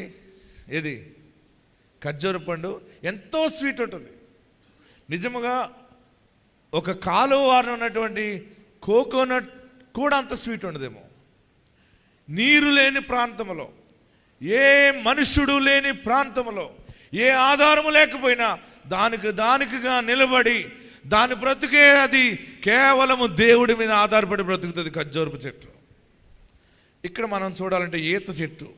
ఏంటి? ఈత చెట్టు. ఈత చెట్టు చూడండి, దానికి వేర్లు కొట్టరు ఎవరుని, దాని దగ్గర ఎవరు నాగలు పెట్టి దున్నుతారా? ఎరువేయరు, దానికి ఏమీ పోషణే ఉండదు. దానిని అలా వదిలేస్తాం అందరం కూడా. కానీ అది ఎప్పుడు పచ్చగా ఉంటుంది, ఎప్పుడు ఎండిపోదు. ఖర్జూరపు చెట్టు, మనకి ఇక్కడ ఈత చెట్టు, దానికి ఆ పచ్చదనము, ఆ ధైర్యము, ఆ ఫలింపు అంతా కూడా కేవలము దేవుడే దానికి ఆధారము. మనం అనుకోవచ్చు, మా అమ్మ లేదు, నాకు మా అన్నయ్య లేడు, వారు దూరం అయిపోయారు, అక్క దూరం అయిపోయింది, అన్నయ్య దూరం అయిపోయాడు, భర్త దూరం అయిపోయాడు, భార్య దూరం అయిపోయింది అని అనుకోవచ్చు. బోడి వీళ్ళందరూ మనకి ఏంటి, ఓ కుములిపోయి ఆఫీసులోకి వెళ్ళి అని ఏడవని అవసరం లేదు. వెళ్ళిపోయాడు మా ఆయన, అక్క వెళ్ళిపోయింది, తమ్ముడు వెళ్ళిపోయాడు. ఎక్కడికి వెళ్ళిపోతారు వాళ్ళు? తిరిగి మళ్ళీ బుట్టలోకి రావాలి. హల్లెలూయా. మళ్ళా సంఘంలోకి రావాలి, మళ్ళా క్రీస్తు శరీరంలోకి రావాలి. ఎందుకంటే ఆయన నీతిమంతుడని ఖర్జూరపు మట్టతో వారు ఆరాధన చేశారు. ఇంతవరకు చాలా విషయాలు విన్నాం. మరి ఆ నీతిమంతుడు ఏం చేస్తాడంటే, నేరము నీ మీద పడిన నేరాన్ని తొలగించి నిన్ను నీతిమంతునిగా చేస్తాడు. ఇర్మియా గ్రంథంలోకి వెళ్దాం. చూడండి, నేరము మోపినంత మాత్రాన మనము నేరస్తులము కాము. బాగా గమనించండి, నేరం ఎవరైనా మోపితే వెంటనే అది నేరస్తులుగా మనం భావిస్తాం. No no no no. లేని నేరము నీ మీద పడినప్పుడు దేవుడు మరలా నిన్ను నిర్దోషిగా నిలబెడతాడు. ఆమేన్. నిన్ను నీతిమంతుల జాబితాలకు తెస్తాడు. అది ఈ ఖర్జూర మట్టలు పట్టుకుని చేసినప్పుడు ఆ ఆరాధనను స్వీకరించిన మహనీయుడు, గాడిద మీద వచ్చిన యేసుక్రీస్తు నిన్ను నీతిమంతులు జాబితాలో పెట్టడానికి వచ్చాడు. వారికి అర్థమైపోయింది, ఈ యొక్క పరిశుద్ధుడైన యూదుల రాజుగా ఉన్నవాడు, ఈయన రక్తములోనే మన పాపములు కడిగి వేయబడతాయని వారు విశ్వాసముతో మట్ట పట్టుకుని ఆరాధన చేశారు. హల్లెలూయా. చదువుదాం. ఇర్మియా గ్రంథం 3వ అధ్యాయం 11 నుంచి 13 వచనం. కాగా విశ్వాసఘాతకురాలకు యూదా కంటే ద్రోహియగు ఇశ్రాయేలు తాను నిర్దోషి అని రుజువుపరుచుకొని ఉన్నది. నీవు వెళ్ళి ఉత్తర దిక్కున ఈ మాటలు ప్రకటింపుము. ద్రోహివగు ఇశ్రాయేలు తిరిగి రమ్ము. ఓ ద్రోహియగు ఇశ్రాయేలు తిరిగిరా. ఇదే యెహోవా వాక్కు. నీ మీద నా కోపము పడనీయను. ఎలాంటి నీతిమంతుడో చూడండి. నీ మీద నేను కోపపడ్డాను, కానీ ఇక నేను నీ మీద కోపము పడను. అది నీతిమంతుని లక్షణం. అది ఆమేన్. అందరూ జాగ్రత్తగా స్టడీ చేయండి దాన్ని. మళ్ళీ చదువుదాం. నీవు వెళ్ళి మా ద్రోహివగు ఇశ్రాయేలు తిరిగిరా. ఇదే యెహోవా వాక్కు. నీ మీద నా కోపము పడనీయను. నేను కృపగలవాడను గనుక. ఓ హల్లెలూయా. నేను కృపగలవాడను గనుక నేనెల్లప్పుడు కోపించువాడను కాను. ఇదే యెహోవా వాక్కు. నీ దేవుడైన యెహోవా వాక్కు ఏంటంటే, వెళ్ళిపోయిన నీవు తిరిగిరా, నా ఎద్దుకు రా, నేను నిన్ను మరలా మొదటి స్థానములో నేను నిన్ను పెడతాను. ఏ పాపము చేసినా, ఏ దోషము చేసినా, అయ్యో నేను పాపం చేశాను, నేను దోషము చేశాను, నేను దూరం అయిపోయాను, దేవుడు నన్ను విడిచిపెట్టాడని అనుకుంటున్నావేమో. అయినా నిన్ను క్షమించగలిగిన నీతి కలిగిన రాజు ఆయన. హల్లెలూయా. గట్టిగా హల్లెలూయా చెప్పండి. ఈ ఖర్జూరపు మట్టలు పట్టుకుని ఎందుకు ఆయనను ఆ రీతిగా ఆరాధన చేశారంటే, ఆయన నీతిమంతుడు. వాళ్ళందరూ కూడా మట్టను పట్టుకున్నారు. మేము పాపిష్టులమే, కానీ ఈ ఆరాధన మాత్రం నీతి కలిగిన ఆరాధన, నీతిమంతుడు నీకు చెందును గాక అని ఆరాధన చేశారు. తెలుసో తెలియక తప్పిదాలు చేస్తాం, పడిపోతున్నామేమో. యేసు వైపు చూచి మరలా నీ ఆరాధన నీతి కలిగిన ఆరాధనగా, నీ యొక్క స్తుతి ఆరాధన, నీ యొక్క లీడింగ్, నీ ఫ్యామిలీలో అందరితో నువ్వు ఎలాగుంటావో నీ యొక్క ప్రవర్తన అంతటి ఎందు ఆయన అధికారమును ఒప్పుకుంటూ ముందుకెళ్ళిపోవటమే. తిరిగి రమ్ము ఇశ్రాయేలు, ద్రోహి ఇశ్రాయేలు అంటే ఎందుకు ఇతను నీతిమంతుడు, ఇంత నీతిగల రాజు అంటే పాపములో ఉన్న వారిని నీతిమంతులుగా మార్చే రాజు ఇతను. పడిపోయిన వారిని తిరిగి లేవనెత్తే రాజు ఇతను. మిగిలిన రాజులు పాపం చేసేవా నువ్వు నరకానికి పోతావు అంతే, తప్పు చేసేవా నువ్వు శిక్షకు అర్హుడవే. కానీ ఈ రాజు, నీ రాజు, నా రాజు, మనందరి రాజు, యేసు రాజు మరలా మనల్ని పిలుస్తూ ఉన్నాడు. తిరిగిరా ద్రోహి యగు ఇశ్రాయేలు, తిరిగిరా, నేను నీ మీద కోపపడను. ఈరోజు మీ మీద ఆయన కోపం ఉండదు. నమ్మితే చప్పటు కొట్టండి, హల్లెలూయా చెప్పండి. కోపం లేకపోతే అడిగినవన్నీ ఇచ్చేస్తాడు. ఎవరైనా కోపంలో ఉన్నప్పుడు అడగండి. మీ ఆయన కోపంలో ఉన్నాడు అనుకో, నీ భర్త వేసినారే, మీ ఆయన పేరేంటి, నితిన్, వెనకాల ఉన్నాడు. పాపం తన కోపం అంటూ ఉండదు అనుకుంటాను. ఎప్పుడైనా వచ్చిందనుకో, కోపంలో ఉండగా ఏదైనా ఒక బంగారం కొంటావా అని అడిగామనుకో, ఏయ్ బంగారం లేదు, బంగారం పోతలు అంటాడు. కోపం లేదని అడిగినప్పుడు ఇమీడియట్లీ అన్నీ రిజెక్ట్ అయిపోతుంటాయి. మంచిగా ప్రేమగా ఉన్నప్పుడు అడిగామనుకో, నిన్నేమని పిలుస్తాడు, సుమియా, సౌమ్య, నీకు ఒక నగేంటే పిచ్చిదానా, 7 నగలు కొంటాను నీకు, 7 వారాలు వేసుకో, ఆదివారాలు, మంగళవారం ఒకటి వేసుకో, బుధవారం ఒకటి వేసుకో, రాణి గారి ముందు వేసుకో, ఇంకో వారికి కూడా నువ్వు అన్నీ చూపించు.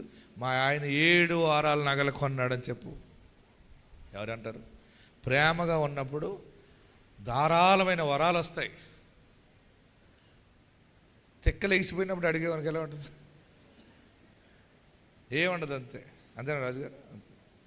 అలాగనే ఇంతవరకు అడిగేవో, కొన్ని ఆలస్యమైంది, పొందుకోలేకపోయావేమో. శుభవార్త దేవుడు యొక్క మట్టలాదివారం రోజుని నీ మీద ఒక శుభవార్త ప్రకటిస్తున్నాడు. నీ మీద కోపము పోయింది ఆయనకి. నీవు మట్టబట్టుకుని ఆరాధించు, నీవు నీతి కలిగిన దానివై ఆరాధించు, యేసు రాజుని ఆరాధించు. ఆమేన్, హల్లెలూయా. గట్టిగా హల్లెలూయా చెప్పండి. యేసు రాజుగా వచ్చుచున్నాడు, భూలోకమంతా యేసు రాజుగా వచ్చుచున్నాడు, భూలోకమంతా రవికోటి రమ్యమైన రవి రారాజు వచ్చుచున్నాడు, యేసు రారాజు,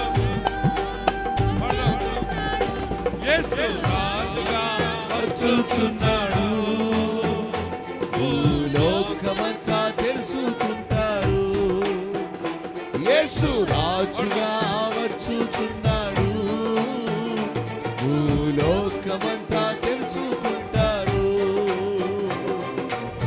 మేఘాల మీద యేసు వచ్చుచున్నాడు, మేఘాల మీద యేసు వచ్చుచున్నాడు, పరిశుద్ధులందరినీ తీసుకుపోతాడు, పరిశుద్ధులందరినీ తీసుకుపోతాడు.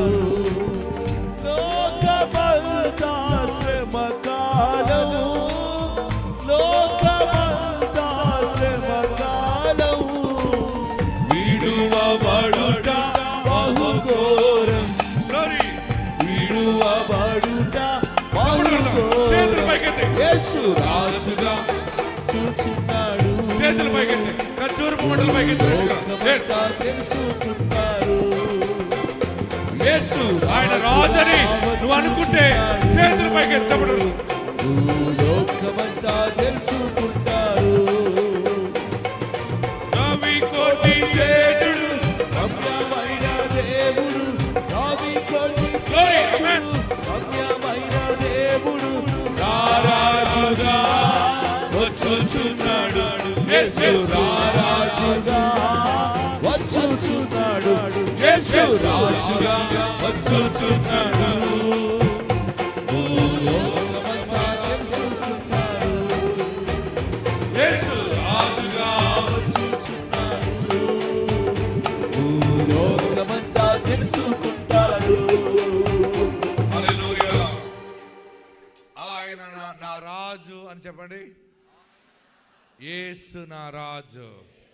రెండు చేతులు పైకెత్తి, నా యేసు రాజు మేఘముల మీద వచ్చుచున్నాడు, నేను ఆయనకు దాసుడను దాసురాలని. గట్టిగా చప్పటి కొట్టి ప్రభుని స్తుతించండి.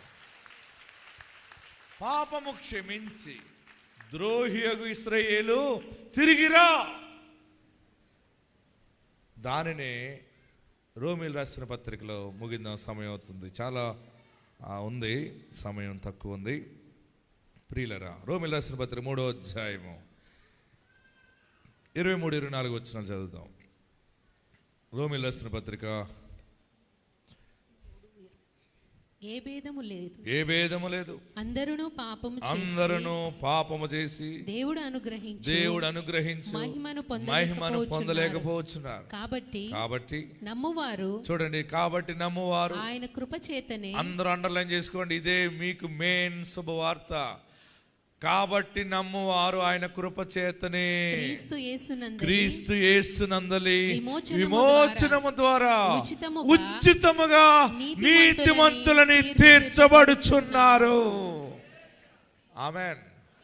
మీరేమీ ఫీజు లేదు. ఇప్పుడు క్రీస్తు యేసునందలి విశ్వాసము ద్వారా మనమందరము నీతిమంతులుగా ఆయన తీర్చి ఉన్నాడు. ఇప్పుడు నీ మట్ట బుట్టగా మారుతుందా మారదా చెప్పండి. మన బుట్ట ఎవరిది? ఈ బుట్ట ఎవరిది? చెప్పరే. చెవులకు పెట్టుకునే బుట్ట కాదు, నెత్తి మీద పెట్టుకునే బుట్ట. ఆ బుట్టలో బొవ్వ ఉంది, బుట్టలో భోజనం ఉన్నది, బుట్టలో పానం ఉన్నది, బుట్టలో శాంతి ఉన్నది. అదే క్రీస్తు సంఘం అనే బుట్ట. ఆమేన్. నువ్వు సంఘములో ఉన్నావు, క్రీస్తు సంఘములో ఉన్నావు. నీ జీవితం ఎప్పుడు చెదిరిపోదు. ఒకవేళ కొంచెం కదలిక ఇబ్బందులు అవ్వచ్చేమో కానీ బుట్టలో భద్రంగానే ఉంటావు. బుట్ట ఎక్కడుందంటే కాపరి నెత్తి మీద ఉంది. ఆయన ఎంతగా ప్రేమించాడంటే, నేను ఒక ఇంటికి వెళ్ళాను మొన్న, మీరు ఎవరు చెప్పరంటే చెప్తాను. ఆ కొడుక్కి తల్లి చెప్తుంది, రే మీ ఆవిడ నేను నెత్తి మీద పెట్టుకోకు అంటుంది. ఏమంది? గట్టిగా చెప్పండి. నీ భార్యని ఈ మధ్య ప్రతిదానికి నెత్తి మీద పెట్టుకుంటున్నావు, అందుకే అలా మాట్లాడుతుంది అన్నాడు. నేను అక్కడే ఉన్నాను, వినేశాను, నేను మీకు చెప్పేశాను. మన ఆరాధన కూడా వచ్చారో రాలేదు ఇవాళ. చెప్పనా మీకు ఎవరో? చెప్పండి అని వాళ్ళు చేయబోకెత్తండి. ఓకే, మీకు ఇష్టం లేదు కనుక నేను చెప్పను. ఇంకా ఎవరు చేయి పైకి ఎత్తలేదు, కానీ మనసులో ఉంది చెప్తే బాగుండు అని. మీ హృదయ రహస్యం ఎరిగిన వాడిని నేను. హల్లెలూయా. గట్టిగా హల్లెలూయా చెప్పండి, గట్టిగా హల్లెలూయా చెప్పండి. నీ భార్యని ఈ మధ్య నెత్తి మీద పెట్టుకుంటున్నావు, ఎక్కువ పెట్టుకోక దించు అంది. లేదమ్మా, దాన్ని ఎందుకు నెత్తి మీద పెట్టుకుంటానని అంటున్నాడు. నేను అనుకున్నాను, వీళ్ళ గొడవలోకి మనం ఎందుకులే అని కొంచెం వెనక్కి 2 అడుగులు వేసేటప్పుడు వాళ్ళు చూసేసారు. అయ్యో పాస్టర్ గారు వెళ్ళిపోతున్నారు, నేను వచ్చాను అంటే మనసులో అనుకున్నాను, ఇంకా బుట్ట నెత్తి అన్నీ పెట్టుకుంటున్నారు కదా, ఇప్పుడు ఏదైనా వాక్యం చెబితే ఎక్కుతుంది వాళ్ళకి, వింటారా అని అనుకున్నాను.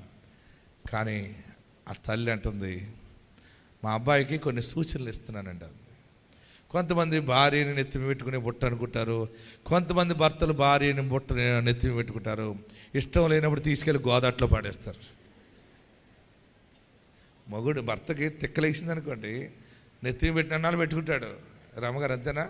ఏం చేస్తాడు తర్వాత? చెప్పరే మీరు అందరూ.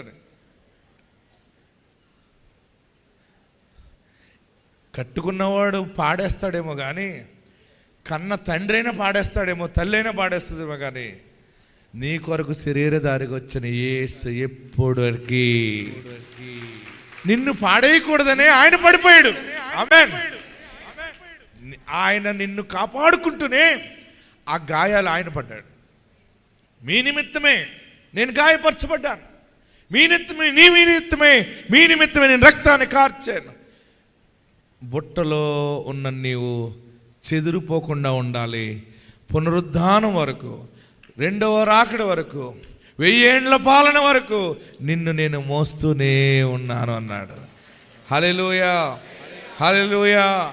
రామో నీ తరుణమిదే పిలచుచున్నాడు నీ ప్రభువైన రామో, రామో నీ తరుణమిదే పిలచుచున్నాడు నీ ప్రభువైన యేసునొద్దకు రామో. అందము మాయా నిలకడ లేనిది, దానిని నమ్మకు మోసగించు. అందము మాయా పడలే, దానిని నమ్మకు మోసగించును. మరణము ఒకనాడు వచ్చును, మరణము మరువకు నీ ప్రభువును.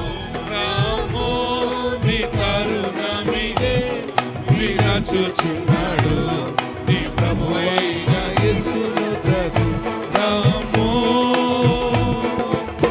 అందము మాయా నిలకడలేనిది, దానిని మాకు మోసగించును. అందము మాయా దానిని నమ్మకు మోసగించును. మరణము ఒకనాడు పడదాం. మరణము ఒకనాడు వచ్చును, మరువకు నీ ప్రభువును. రామో నీ తరుణమిదే పిలచుచున్నాడు నీ ప్రభువైన యేసునొద్దకు రామో. జీవితమంతయు వ్యర్థముగాను దుఃఖముతోను గడుపుట ఎలా. జీవితమంతయు వ్యర్థముగా పడలే దుఃఖముతోను గడుపుటేలా. ఆయన శరణు దొచ్చినచో వాంఛతో నిన్ను స్వీకరించును. రామో నీ తరుణమిదే పిలచుచున్నాడు నీ ప్రభువైన ద్రోహి అగు ఇశ్రాయేలు, తిరిగిరా, తిరిగిరా, క్షమిస్తాను. పడదాం, చప్పడదాం.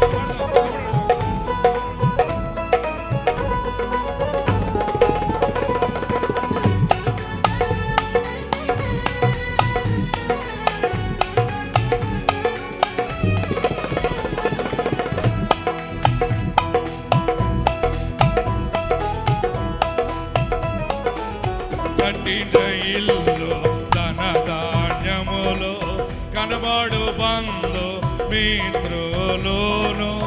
కట్టిన ఇల్లు పడలే, అందరూ నేర్చుకోండి. కనబడు బంధు మిత్రులోను గూడు విడచి నీవు పోయినచో, గూడు విడచి వెంట నీతో రారెవరు. రామో నీ తరుణమి. కూర్చోండి, ఇంకా టైం లేదు, చప్పుడు పెడదాం. రామో అందము మాయా నిలకడలేనిది, దానిని నమ్మకు మోసగించు. అందము మాయా స్థిరమే దానిని నమ్మకు మోసగించును. మరణము ఒకనాడు వచ్చును, మరణము ఒకనాడు వచ్చు మరువకు నీ ప్రభువును. రామో నీ తరుణమిదే పిలచుచున్నాడు. పడదాం, చప్పుడు పెడదాం.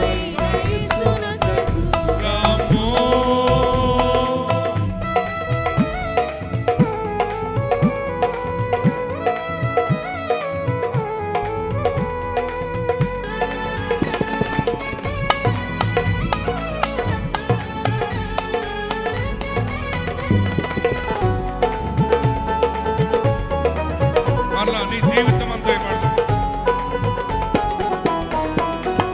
జీవితమంతయు వ్యర్థముగాను దుఃఖముతోను గడుపుట ఎలా జీవితమంతయు వ్యర్థముగాను దుఃఖముతోను గడుపుట ఎలా చెరనుదొచ్చినచో వాంఛతో నిన్ను స్వీకరించును రామో నీ తరుణమిదే నిలచుచున్నాడు నీ ప్రభు అయిన యేసునొద్దకు రామో. హల్లెలూయా, గట్టిగా హల్లెలూయా చెప్పండి. వెళ్ళిపోదామని చూస్తున్నారా?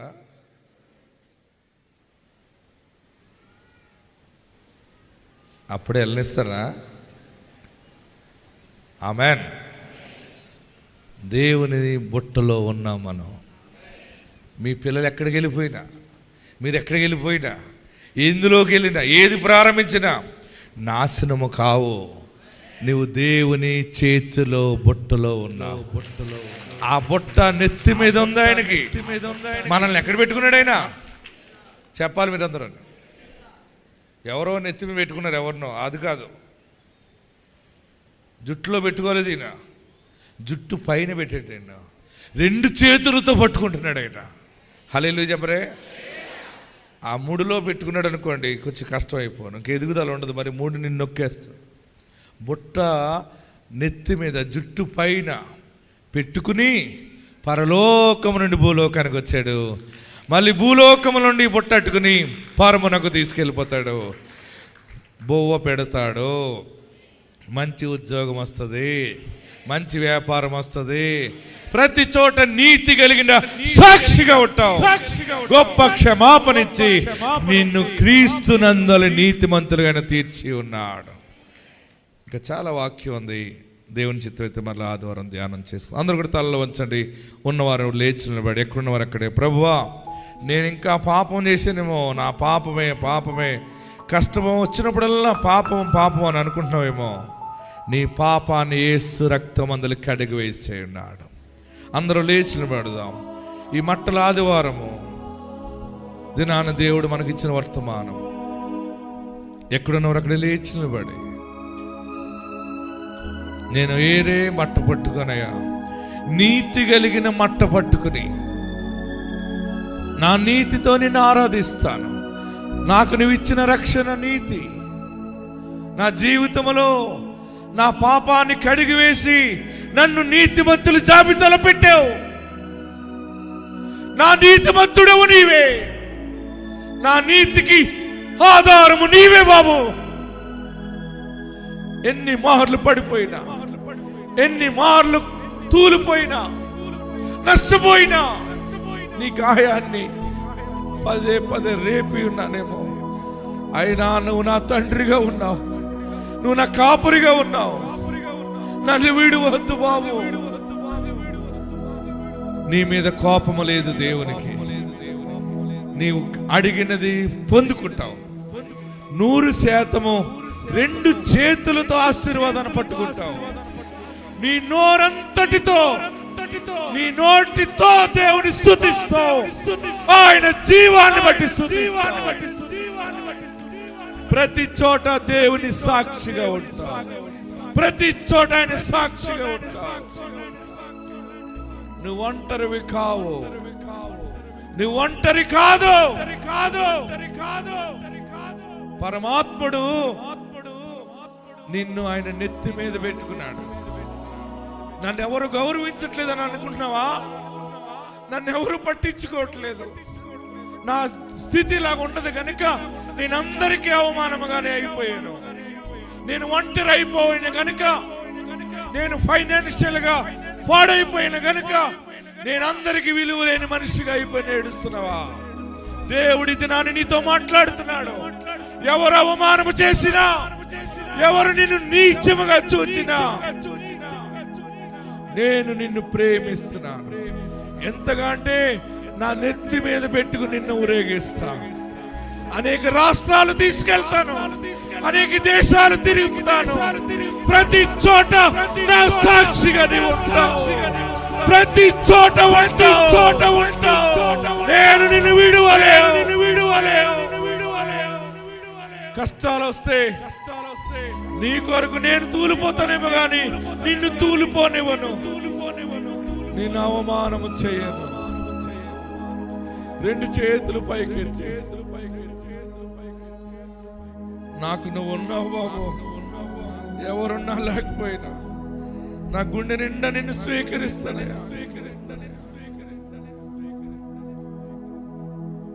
ప్రార్థన చేయి. యేసు ప్రభు శరీరధారిగా ఉన్న ఆ చివరి వారంలో ఆ ఊరేగింపులో ఉన్న మహిమ, మర్మము నీతి కలిగినది. నీతిమంతుడిని ఆరాధన చేసింది.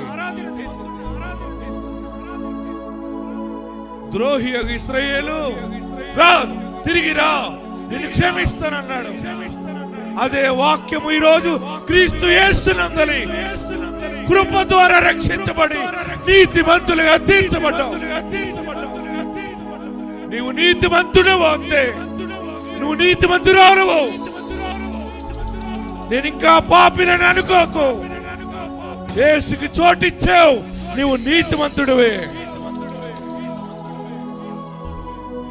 నమస్కరించండి. నా గుండె నిండా నువ్వు ఉంటే చాలయ్యా. నా గుండె గుడిలో నువ్వు ఉంటే చాలయ్యా.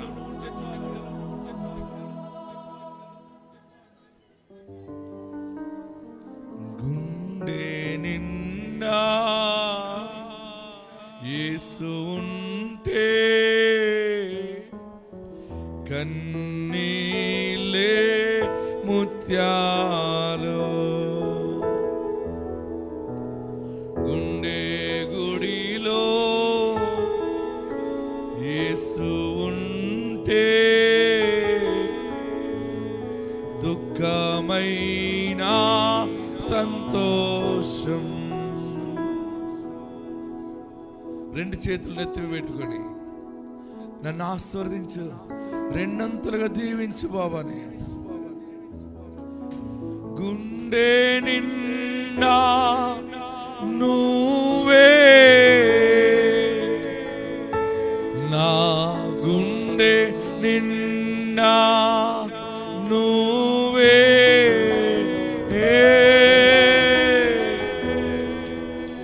గుండె నిండా నువ్వే అయ్యా.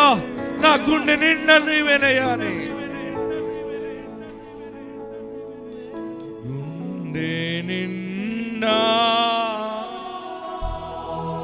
నన్ను నువ్వు నీతిమంతునిగా చేసావు కదా. నా గుండె నిండా నువ్వే ఉండాలి. నేను చేసిన పాపాలను నేనే భరించలేకపోతున్నాను. తెలిసి వస్తే నేను తట్టుకోలేకపోతున్నాను. అయినా నీ కృప ద్వారా, క్రీస్తు యేసునందలి కృప ద్వారా క్షమించి నీతిమంతులుగా తీర్చారు. నన్ను పరిశుద్ధపరచు, నన్ను పవిత్రపరచు, నీ బిడ్డగా స్వీకరించు. అందరూ నమస్కరించి యేసు నామాన్ని స్మరిస్తూ